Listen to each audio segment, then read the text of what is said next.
So today, I'm looking at a lens, not reviewing a lens. I don't do reviews.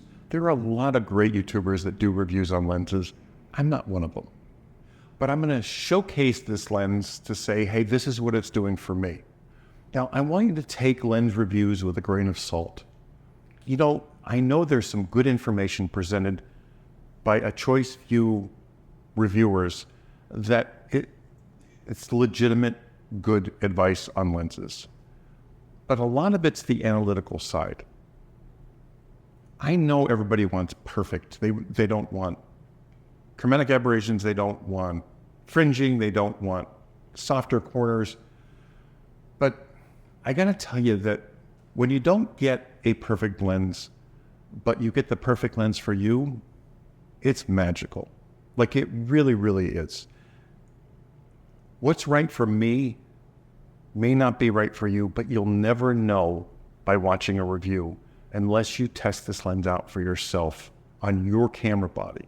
Remember, one lens is going to look great on this sensor and it may not look good on this sensor. And that is a key factor. And I'm not only talking adapted lenses, I'm talking all lenses. You have to try it out for yourself. That's where you're going to find out where the magic is. So this lens, the Voigtlander 35 1.2 Nokton version 3. I never tried version 1 or 2 because I listened to YouTubers and reviews.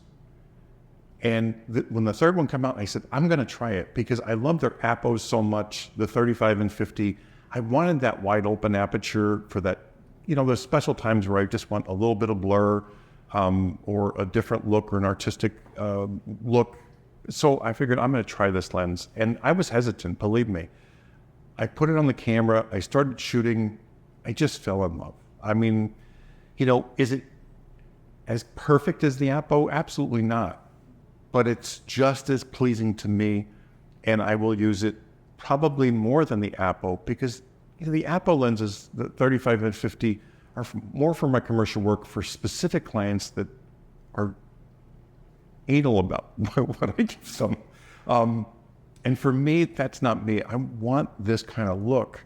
I want to be able to blur out that background when I want to, but stop it down and get those sharp images. So today, this is what we're looking at. The weight and size of this are very impressive for a 1.2 lens.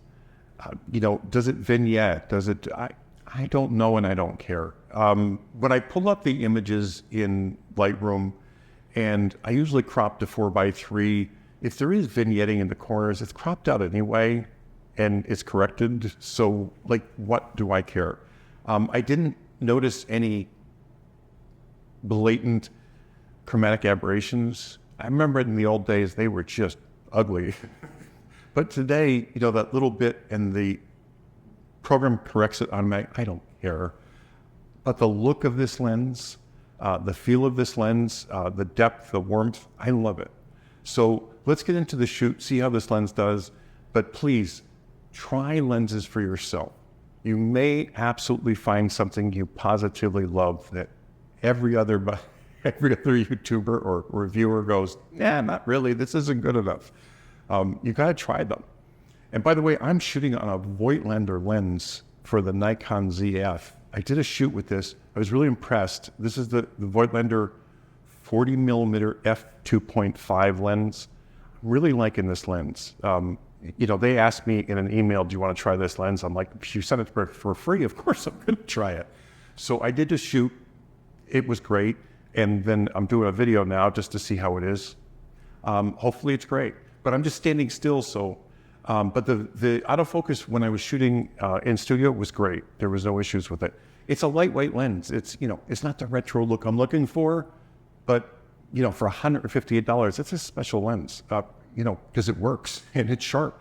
So anyway, let's get to the video on the Voigtlander Nokton 35 1.2 version 3. I absolutely love doing these videos. And, you know, I've been shooting professionally full-time for 40 plus years. I keep saying plus, it's, you know, 42 years. And it's still like Christmas morning when you find that special lens. Now, this lens may not be perfect. And I can't tell you the flaws because when I see the images of the people I shoot or the things I shoot with it, I just love them. And for me, that's the only criteria I need. For my critical lenses like an Apo, I do look for the perfection.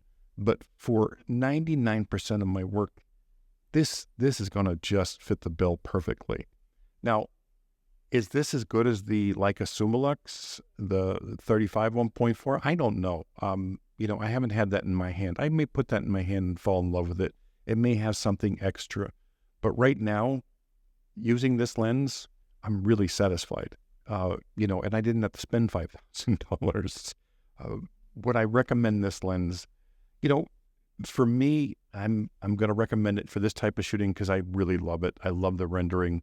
I love the weight. I haven't tried the first or second version of this, but this version, the version 3, this is such a small size and lightweight for a 1.2 lens that it's just impressive. Anyway, if you have any questions, leave them below. I hope you enjoyed the images from this lens. For myself, I can say this is a wonderful lens, but please try them for yourselves. If you don't try them and just listen to reviews, mine included, you may be missing out on a perfect lens for you. Thanks for watching. As always, have an amazing day.